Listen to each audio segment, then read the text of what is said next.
நிச்சயமா இவங்களுடைய எப்பயுமே வந்து இந்த பெண் எப்படி இருப்பானா ரொம்ப ஆளுமை பண்பு நினைச்ச பிள்ளையா இருப்பா, நல்ல ஒர்க் பண்ணுவா, அவளுக்கு ஒரு தனித்துவத்தை உருவாக்கி இருப்பா. ஒரு கிட்டத்தட்ட ஒரு வீட்டுல தலைவன் எப்படி இருப்பாரோ அது மாதிரி இந்த தலைவிக்கு வந்து அத்தனை பொறுப்புகளையும் தூக்கி சுமக்கக்கூடிய பெண்ணா இருப்பா. கிட்டத்தட்ட ஒரு இடத்துல போய் நம்ம ரொம்ப சாஃப்டா என்னங்க எப்படிங்க பேச முடியுமா? முடியாது. இந்த பெண் எப்படி இருப்பானா எப்பவுமே வந்து கராரா இருப்பா. அவரோட வார்த்தைகள் வந்து கம்பீரமா இருக்கும்.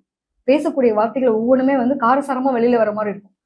இதெல்லாம் பயங்கரமான ஆளுக்கு பக்கத்துல போவே பயமா இருக்கு அப்படின்ற அளவுக்கு தான் ரஃப் அண்ட் டஃபா இருப்பாங்கன்னு வச்சுக்கோங்களேன்.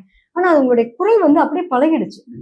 அப்ப இவங்கள்ட்ட வந்து திடீர்னு நீங்க ரொம்ப பவியமா மாறுங்க, திடீர்னு இந்த குடும்பத்துக்கு தகுந்த மாதிரி சரியா உங்களை நீங்க மோட் பண்ணிக்கோங்கன்னா முடியுமா?